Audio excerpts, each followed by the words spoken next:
नमस्कार। DD news में आप सभी दर्शकों का बहुत बहुत स्वागत है। मैं हूं असीम मिश्रा। शुरुआत हेडलाइंस के साथ।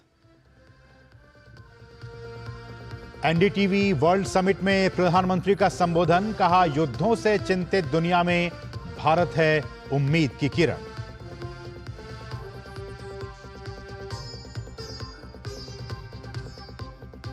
प्रधानमंत्री मोदी 16वें ब्रिक्स शिखर सम्मेलन में हिस्सा लेने के लिए कल रूस के कजान के लिए होंगे रवाना।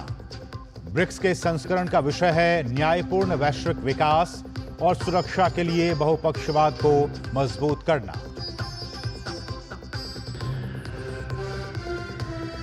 यूपी उपचुनाव में 2 सीटें मिलने से कांग्रेस में नाराजगी। कांग्रेस चुनाव समिति में महाराष्ट्र झारखंड के उम्मीदवारों पर भी आज मंथन।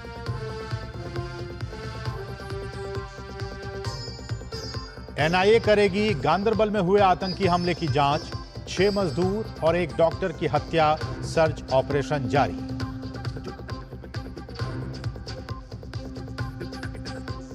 पुलिस स्मृति दिवस पर गृह मंत्री अमित शाह ने शहीद जवानों को दी श्रद्धांजलि। साइबर क्राइम और आतंकवाद जैसी चुनौतियों से निपटने पर दिया जोर।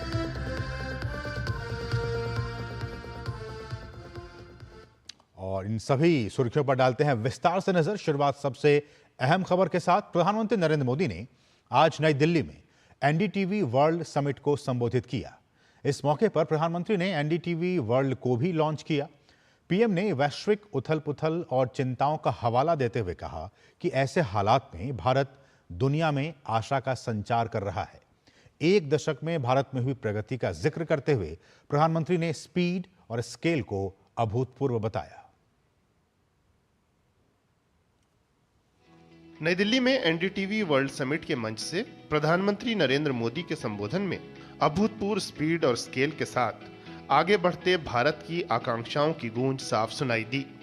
पीएम ने भारत की प्रगति में दुनिया का हित निहित बताया और वैश्विक उथल-पुथल के बीच भारत को उम्मीद की किरण करार दिया। भारत की तरफ से लिए गए सभी इनिशिएटिव्स दुनिया की चुनौतियों के समाधान देने वाले हैं। भारत का बढ़ता सामर्थ्य दुनिया की बेहतरी को सुनिश्चित कर सक रहा है। भारत जितना आगे बढ़ेगा, दुनिया को उतना ही फायदा होगा। हमारा प्रयास होगा भारत की सेंचुरी सिर्फ भारत की नहीं, बल्कि पूरी मानवता की जीत की सेंचुरी बने। केंद्र और हरियाणा में लगातार तीसरी बार मिले जनादेश को पीएम ने स्थिरता पर जनता की मोहर बताया। पीएम ने तीसरे कार्यकाल के पहले 125 दिन में अपनी सरकार के काम गिनाए। प्रौद्योगिकी को नियंत्रण और विभाजन के बजाय समावेशन, पारदर्शिता और सशक्तिकरण का उपकरण बताते हुए पीएम ने भारत के डबल एआई यानी आर्टिफिशियल इंटेलिजेंस और एस्पिरेशनल इंडिया का जिक्र किया। पीएम ने कहा कि इससे युवाओं के लिए अवसरों के नए द्वार खुल रहे हैं। हेल्थ केयर हो, एजुकेशन हो, स्टार्टअप्स हो, भारत हर सेक्टर में एआई का उपयोग बढ़ा रहा है। हम दुनिया को भी बेहतर एआई सॉल्यूशंस देने में जुटे हैं। क्वाड के स्तर पर भी भारत ने कई सारे इनिशिएटिव लिए हैं। भारत दूसरे एआई यानी एस्पिरेशनल इंडिया को लेकर भी उतना ही गंभीर है। पीएम ने ग्लोबल एजेंसियों द्वारा भारत की रेटिंग बढ़ाने की भी चर्चा की। पीएम ने उड़ान जैसी योजनाओं से आए बदलाव की चर्चा की। उड़ान योजना के तहत करीब 3 लाख फ्लाइट्स उड़ान भर चुकी हैं। इनमें 1.5 करोड़ आम नागरिक सफर कर चुके हैं। आज 600 से अधिक रूट्स उड़ान के तहत और इनमें से ज्यादातर छोटे शहरों को कनेक्ट करते हैं। 2014 में देश में 70 के आसपास एयरपोर्ट थे। आज देश में एयरपोर्ट की संख्या 150 को पार कर गई है। पीएम ने कहा कि आज देश के लिए प्रदर्शन का पैमाना पिछली सरकारों का कामकाज नहीं, बल्कि भविष्य के बड़े लक्ष्य हैं। पीएम ने कहा कि विकसित भारत के इस लक्ष्य की तरफ हमें बढ़ते जाना है। Bureau report, DD news. और इस साल दूसरी बार प्रधानमंत्री नरेंद्र मोदी रूस जा रहे हैं, जहां वो 16वें ब्रिक्स सम्मेलन में हिस्सा लेंगे। 22 और 23 अक्टूबर को होने वाले इस सम्मेलन की अध्यक्षता इस बार रूस कर रहा है। यह सम्मेलन वोल्गा नदी के किनारे तातरस्तान की राजधानी कजान में होना है। विदेश सचिव विक्रम मिस्त्री ने बताया कि ब्रिक्स शिखर सम्मेलन में संस्थापक सदस्यों के साथ साथ नए सदस्य भी भाग लेंगे। साथ ही साथ उन्होंने कहा कि शिखर सम्मेलन के दौरान प्रधानमंत्री द्वारा कुछ द्विपक्षीय बैठकें करने की भी उम्मीद है।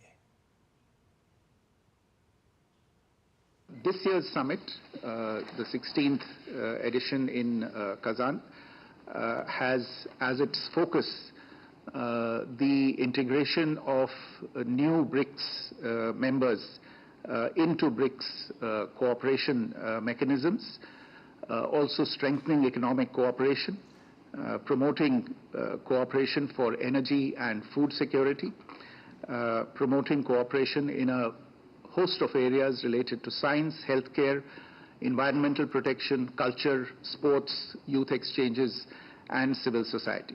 The BRICS summit ends on the 24th of October. However, the Prime Minister, on account of pressing commitments back home, will return to New Delhi on the 23rd of October itself. The Indian delegation for the outreach summit will be led by Dr. S. Jaishankar. और भारत और चीन के बीच वास्तविक नियंत्रण रेखा यानी कि LAC पर patrolling को समझौता हुआ है। विदेश सचिव ने इस बात की जानकारी देते हुए बताया कि पिछले कई हफ्तों में हुई चर्चाओं के बाद भारत और चीन के बीच LAC पर यानी कि लाइन ऑफ एक्चुअल कंट्रोल पर पेट्रोलिंग को लेकर सहमति बन गई है। Events that took place in 2020 in several areas along the line of actual control.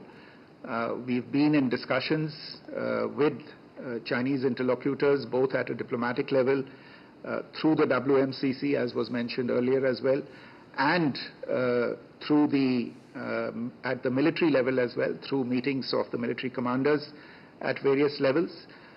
These discussions had in the past resulted in the resolution of standoffs at various locations. You're also aware that there were a few areas and few locations where the standoff had not been resolved. Now, as a result of the discussions that have taken place over the last several weeks, an agreement has been arrived at on patrolling arrangements along the line of actual control in the India-China border areas, and this is leading to disengagement and eventually a resolution of the issues that had arisen in these areas in 2020. कुछ दूसरी अहम खबरों की तरफ बढ़ें तो इंडी गठबंधन में सब कुछ ठीक नहीं चल रहा है। महाराष्ट्र और झारखंड में विधानसभा चुनाव और बाकी अन्य राज्यों में उपचुनाव को लेकर बात कुछ बन नहीं पा रही है।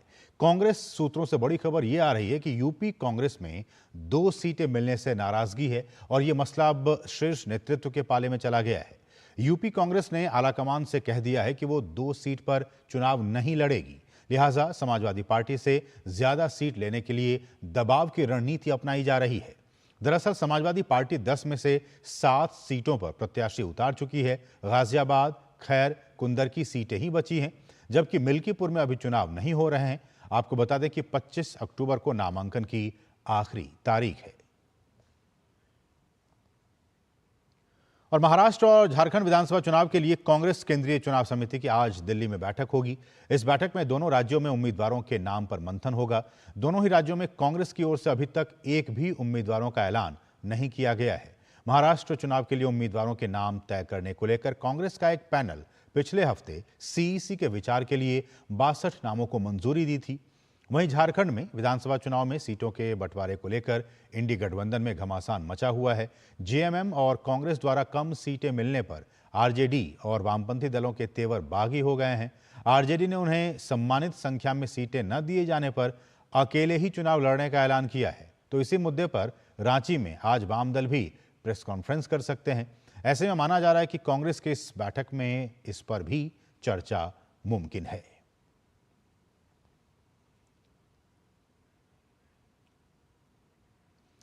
और अब बात दिल्ली के प्रदूषण की। एक तरफ दिल्ली की हवा जहरीली हो गई है तो वहीं दूसरी ओर यमुना का पानी और भी प्रदूषित हो गया है।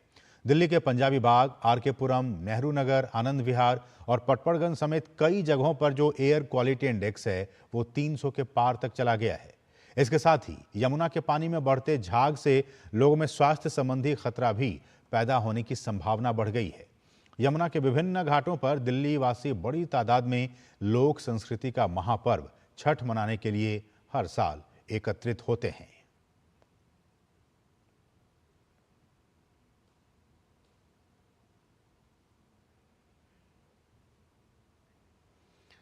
खबर कोलकाता से है, जहां के आरजीकर मेडिकल कॉलेज में जूनियर डॉक्टर के रेप और हत्या के मामले में प्रदर्शन कर रहे जूनियर डॉक्टरों का प्रतिनिधिमंडल आज पश्चिम बंगाल के मुख्यमंत्री ममता बनर्जी के साथ प्रस्तावित बैठक में शामिल होगा। हालांकि बैठक से पहले पश्चिम बंगाल के मुख्य सचिव ने अनशन पर बैठे डॉक्टरों को भूख हड़ताल वापस लेने की शर्त रखी थी, जिसे डॉक्टरों के प्रमुख संगठन पश्चिम बंगाल जूनियर डॉक्टर्स फ्रंट ने अस्वीकार कर दिया। उनका कहना है कि बैठक में वे इस मामले में अपनी मांगों को विस्तार से रखेंगे और वे बिना किसी पूर्व शर्त के बैठक में हिस्सा लेंगे। खबर जम्मू कश्मीर से है, जहां के गांदरबल जिले के गगनगीर में हुए आतंकी हमले में 7 लोगों की मौत हो गई। हमले में 5 लोग घायल भी हुए हैं। घायलों का अस्पताल में इलाज चल रहा है। सुरक्षा बल इलाके की घेराबंदी कर तलाशी अभियान चला रहे हैं। इस आतंकी हमले की जांच एनआईए को सौंप दी गई है। गृह मंत्री अमित शाह ने कहा है कि इस जघन्य कृत्य में शामिल लोगों को बख्शा नहीं जाएगा। आतंकियों ने गुंड इलाके में सुरंग निर्माण की साइट पर गोलीबारी की, जिसमें 7 मजदूरों की मौत हो गई। उपराज्यपाल मनोज सिन्हा और मुख्यमंत्री उमर अब्दुल्ला ने इसे नृशंस और कायराना बताया है। शिमला के संजौली मस्जिद अवैध निर्माण को हटाने की प्रक्रिया शुरू हो गई है। वक्फ बोर्ड की मंजूरी के बाद संजौली मस्जिद कमेटी ने अवैध निर्माण को हटाना शुरू कर दिया है। 5 अक्टूबर को नगर निगम आयुक्त कोर्ट ने मस्जिद कमेटी को 3 अवैध मंजिलें तोड़ने के आदेश दिए थे। संजौली मस्जिद कमेटी के प्रधान मोहम्मद लतीफ ने बताया कि अवैध निर्माण हटाने के लिए वक्फ बोर्ड ने अपनी सहमति जताई है। इसके साथ ही अवैध निर्माण को हटाने की प्रक्रिया शुरू हो गई है। वहीं दूसरी ओर संजौली मस्जिद विवाद अब हाईकोर्ट तक पहुंच गया है। स्थानीय रेजिडेंट सोसाइटी ने हाईकोर्ट में मामले को लेकर याचिका दायर की है, जिस पर आज सुनवाई होनी है। स्थानीय लोगों ने अपनी याचिका में हाईकोर्ट से मांग की है कि नगर निगम आयुक्त की कोर्ट में इसकी सुनवाई को जल्द से जल्द चरणबद्ध तरीके से पूरा किया जाए। हिमाचल प्रदेश के मंत्री विक्रमादित्य सिंह ने इस कार्रवाई का स्वागत किया है और 70 लाख हिंदुओं के हितों के प्रति प्रतिबद्धता जताई है। उन्होंने ऑलरेडी जो है वो आपके कोर्ट में, जो म्युनिसिपल कमिश्नर का कोर्ट है, वहाँ पे ये कहा था कि हम इसको जो इसमें अवैध पोर्शन है उसको गिराया जाएगा। उसकी प्रक्रिया आज शुरू की गई है, उसका हम स्वागत करते हैं। भाईचारा प्रदेश के अंदर बना रहे, ये भी हमारा दायित्व है। प्रदेश के 70 लाख लोगों के हितों की रक्षा करना ये हमारा दायित्व है। आज पुलिस स्मृति दिवस है। आज ही के दिन 21 अक्टूबर 1959 को लद्दाख के हॉट स्प्रिंग्स क्षेत्र में चीनी सैनिकों से सामना करते हुए 10 जवान शहीद हुए थे। पुलिस स्मृति दिवस के उपलक्ष्य पर गृह मंत्री अमित शाह ने राष्ट्रीय पुलिस स्मारक पर जाकर शहीद पुलिसकर्मियों को श्रद्धांजलि दी। 21 अक्टूबर यानी पुलिस स्मृति दिवस। 21 अक्टूबर 1959 को लद्दाख के हॉट स्प्रिंग में भारी हथियारों से लैस चीनी सैनिकों द्वारा किए गए हमले में 10 बहादुर पुलिसकर्मियों ने देश के लिए बलिदान दिया था, जिनकी याद में हर साल इस दिवस को मनाया जाता है। पिछले साल 2016 पुलिसकर्मियों ने देश के लिए अपने प्राणों की आहुति दी थी। आजादी के बाद से लेकर अब तक 36,468 पुलिसकर्मियों ने देश के लिए अपनी जान न्यौछावर की है। पुलिस स्मृति दिवस पर गृह मंत्री अमित शाह ने राष्ट्रीय पुलिस स्मारक पर शहीदों को श्रद्धांजलि दी। इस मौके पर उन्होंने कहा कि जिन जवानों ने अपना सर्वोच्च बलिदान दिया है, उनके सपनों को ये देश भूलेगा नहीं। विगत 1 दशक के अंदर कश्मीर, वामपंथी उग्रवाद और उत्तर पूर्व के ये तीनों क्षेत्र जो अशांति के लिए सालों से हमारे लिए चिंता का विषय बने थे, ये 10 साल में हमारे जवानों के कर्तव्य के चलते, हमारे जवानों के कर्तव्य परायणता के चलते आज हम उसमें करीब करीब संपूर्ण शांति प्रस्तापित करने में सफल हुए हैं। मगर आज मैं ये भी कहना चाहता हूं कि हमारी लड़ाई समाप्त नहीं। हमारे जवान कश्मीर से कन्याकुमारी और कच्छ से किबूती तक देश की सीमाओं की रक्षा कर रहे हैं। -50 से +50 डिग्री तापमान तक में बिना डिगे और पूरी दृढ़ता से अपने कर्तव्यों का पालन कर रहे हैं ताकि देश के वासी सुकून से सो सकें।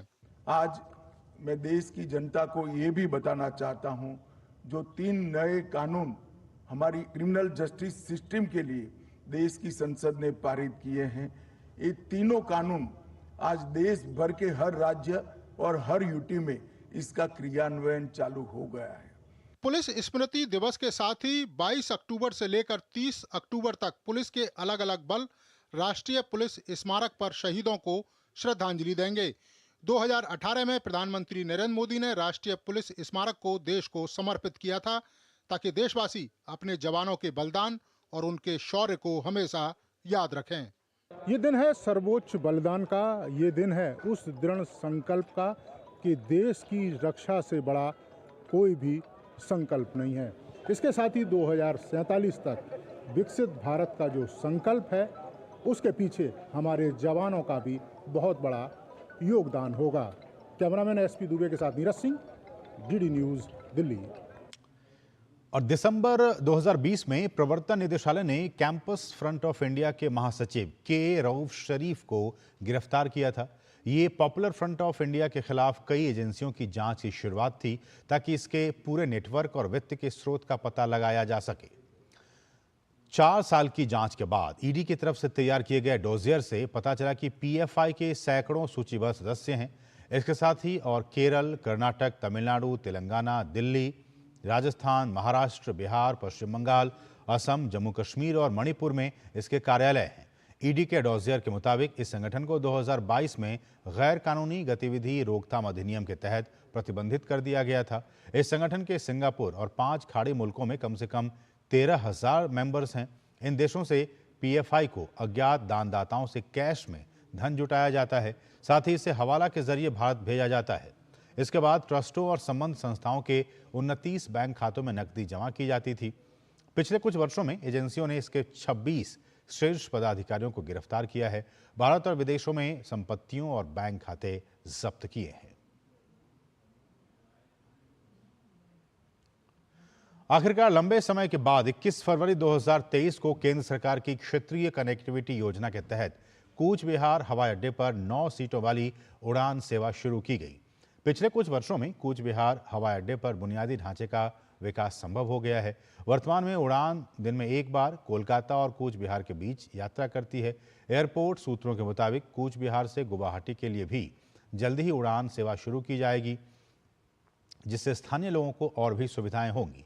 कूच बिहार व्यापार और पर्यटन की दृष्टि से पहले से ही काफ़ी महत्वपूर्ण है और उड़ान सेवा चालू होने से यह महत्व और भी बढ़ गया है। आम जनता फ्लाइट्स में बैठने की क्षमता बढ़ाने की मांग कर रही है। सरकार पहले से ही इस मामले पर गंभीरता से विचार कर रही है। पिछले कुछ 4-5 सालों में देखा जा रहा है कि कूच बिहार के एयरपोर्ट में डेवलपमेंट हुआ है। यहाँ से कलकत्ता के लिए फ़्लाइट भी है और इस कारण से थोड़े जो हम व्यापारी लोग हैं हमें थोड़ी सुविधा मिली है। परंतु सर ऐसा है कि और भी 1-2 फ्लाइट चालू हो, गुवाहाटी के लिए चालू हो और कलकत्ता की जो फ़्लाइट है वो थोड़ी बड़ी हो, क्योंकि सिर्फ 9 सीटर है, इसीलिए हमें थोड़ी तकलीफ होती है, टिकटें मिलते नहीं है, अवेलेबल नहीं रहती है। अगर थोड़ी बड़ी फ्लाइटें सरकार चालू करे तो यहाँ पे हमें बहुत फ़ायदा होगा। तो अभी चालू हुआ है, ये कूच बिहार वासी के लिए बहुत गर्व की बात है। जो पेशेंट लोग हैं इनके आने जाने पे भी बहुत सुविधा हुआ है।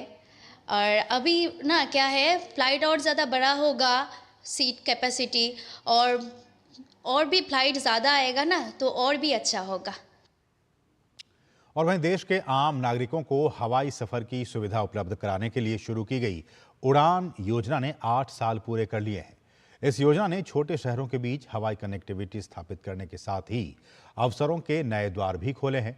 यूपी में अलीगढ़, मुरादाबाद, श्रावस्ती और आजमगढ़ जैसे इलाकों के लोग इस योजना से हुए लाभ से काफी खुश हैं।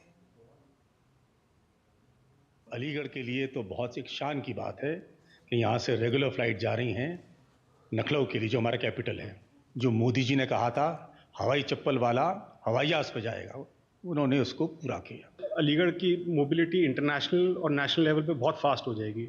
इससे ट्रेड को भी बहुत फ़ायदा होगा और गवर्नमेंट ऑफिशियल्स को ट्रैवल करने में भी बहुत आसानी मिलेगी। समय की बचत, कम पैसे में आना जाना और दूर की जगह जाने में आसानी हो गई है। पहले यहाँ से लखनऊ जाने में 6 घंटे लगा करते थे, अब व्यक्ति 1 घंटे में पहुँच जाता है। पूरी उम्र निकल जाती थी कि हवाई जहाज में बैठने का एक सपना ही रह जाता था। लेकिन आज मोदी जी के सरकार ने आम आदमी को भी पंख दिए हैं कि वो भी उठ सकें और इस योजना का लाभ ले सकें। सरकार ने जो आम जन की सुविधाओं को देखते हुए कि कम बजट में और सुविधाजनक स्थिति में मनुष्य एक स्थान से जो दूसरी जगह तक पहुंच रहा है, ये बहुत ही सराहनीय कार्य है सरकार के द्वारा। इतनी बड़ी सौगात है जिससे अलीगढ़ को भी व्यापार में नया संचार प्राप्त होगा और अलीगढ़ जनपद वासियों को भी आने जाने की बहुत सुविधा होगी। आजमगढ़ जनता बहुत ही खुश है। सराहनीय काम जो है प्रधानमंत्री नरेंद्र मोदी जी ने, ये तो समझिए आजमगढ़ के व्यापारियों और जनता को इतना बहुत ही सुविधा हो गया। और यहाँ रुकें बहुत ही छोटे से ब्रेक के लिए। आप देखते रहिए डीडी न्यूज।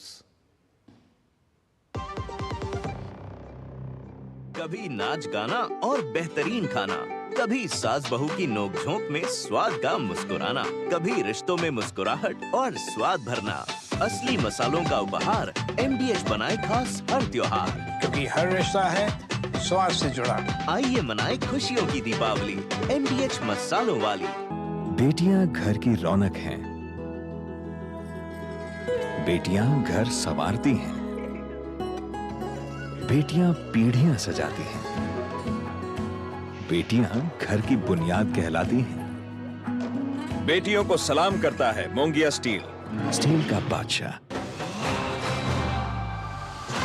ये तुम्हारा खेत नहीं, खेल का मैदान है। अकेले क्या कर लोगे? अकेले नहीं, मेरे साथ है मेरा यार, जिसके सामने हुई अड़ियल मंडूसी की भी हार तुम्हारी तरह। IIL के ट्रैक्टर ब्रांड का मिलियन, गेहूं का पहरेदार, अड़ियल मंडूसी की हार। बात जब पीढ़ियों के लिए बनने वाले घर की हो तो जिम्मेदारी बड़ी हो जाती है। गैलेंट समझता है ये जिम्मेदारी। अब डबल M रिब्स के साथ गैलेंट एडवांस TMT रीबार, निर्माण का रियल हीरो। और ब्रेक के बाद आपका फिर से स्वागत है। और उड़ान की ही बात की जाए तो कर्नाटक के अलग अलग शहरों के लोग भी उड़ान योजना को लेकर काफी खुश हैं। शिक्षा और व्यवसाय सहित सभी क्षेत्रों में इस पहल का बहुत ही लाभ वहां की जनता को मिल रहा है। This is going to give access to all the people to fly high with affordable cost. उड़े देश का आम नागरिक. It means let fly every citizen of India with the affordable cost and free accessibility and regional connectivity. Thank you to the government of India for providing this such a wonderful scheme to the citizen of India. I have traveled from Hubli to Bangalore and Bangalore to Hubli once using the Udan scheme, and personally for my city Hubli, it has benefited by connecting the major cities like Bangalore, Delhi, Kolkata, Chennai. Minutes journey from Bangalore to Ballari, 20 minutes journey from Bangalore to Vijayanagar, and that too helps business, helps travel, helps tourism. And for a state like Karnataka, what better? Udan can become a very big boon. So in the last 10 years, we have seen this playing a brilliant role, a lot of future ahead. तो देश के अलग अलग शहरों के लोग जो हैं वो उड़ान को लेकर काफी उत्साहित हैं। ब्रेक के बाद ओडिशा के लोगों का क्या कुछ कहना दिखाएंगे, लेकिन उससे पहले छोटे से ब्रेक के लिए आप देखते रहिए डीडी न्यूज। बात जब पीढ़ियों के लिए बनने वाले घर की हो तो जिम्मेदारी बड़ी हो जाती है। गैलेंट समझता है ये जिम्मेदारी। अब डबल M रिब्स के साथ गैलेंट एडवांस TMT रीबार, निर्माण का रियल हीरो। ये तुम्हारा खेत नहीं, खेल का मैदान है। अकेले क्या कर लोगे? अकेले नहीं, मेरे साथ है मेरा यार, जिसके सामने हुई अड़ियल मंडूसी की भी हार तुम्हारी तरह। IIL के ट्रैक्टर ब्रांड का मिलियन, गेहूं का पहरेदार, अड़ियल मंडूसी की हार। बेटियां घर की रौनक हैं, बेटियां घर संवारती हैं, बेटियां पीढ़ियां सजाती हैं, बेटियां घर की बुनियाद कहलाती हैं। बेटियों को सलाम करता है मोंगिया स्टील, स्टील का बादशाह। और उड़ान योजना के तहत ओडिशा के लोगों का क्या कुछ कहना है। उनका कहना है कि उड़ान योजना ने उन्हें तेज यात्रा की सुविधा के साथ साथ नए अवसर भी उपलब्ध कराए हैं। इलाज से लेकर व्यापार तक सभी मामलों में ये योजना लोगों के बहुत काम आ रही है। सिर्फ केवल एजुकेशन, बल्कि हेल्थ के सेक्टर में बड़े बड़े हॉस्पिटलों में जाने के लिए चंद घंटों में आदमी अपने मरीज को लेके बड़े हॉस्पिटल पहुंच जा रहा है उसके इलाज के लिए, क्योंकि कहा जाता है कि बहुत बड़ा समय का बहुत बड़ा मूल्य होता है। वो पूरे समय को बचाते हुए तुरंत वहाँ पहुँच जाता है, उसका इलाज करवा पाता है। ये हमारा जो रिमोट एरिया के लिए ये जो विमान सेवा स्टार्ट किया भारत के प्रधानमंत्री ने सर, इसके लिए बहुत बहुत धन्यवाद मोदी जी को, क्योंकि हमारे रिमोट एरिया में ये चीज़ सुविधा हो गया। जैसे कि मैं ट्रीटमेंट के लिए गया तो तुरंत ही आ गया और ट्रीटमेंट के लिए मैं भुवनेश्वर तक जा पा रहा हूँ और आगे भी जाने के लिए सुविधा हो रहा है। ट्रैफिक का बहुत मुश्किल था, अब हम एक दिन में जाकर आ सकते हैं, इसलिए कि हेडक्वार्टर उड़ीसा का भुवनेश्वर, हम लोग को बहुत सुविधा होता है जाने में। पहले 2 दिन लगता था, हम अब 1 दिन में जाकर आ सकते हैं। मुझे ट्रेन में जाने आने के लिए बहुत तकलीफ हुआ था, 12 घंटा 10 घंटा लगा था बस में ट्रेन में जाने के लिए। तो अभी कोलाहंडी उतला गांव में जो एरोप्लेन उड़ान केंद्र सरकार का जो उड़ान ये हुआ, बहुत अच्छा लगा हमको। तो हमको जाने आने के लिए बहुत सुविधा हो रहा है, 1 घंटे में जा सकता हूँ। तो इसके साथ इस बुलेटिन में बस इतना ही। मुझे और हमारी पूरी टीम को दीजिए अनुमति। नमस्कार।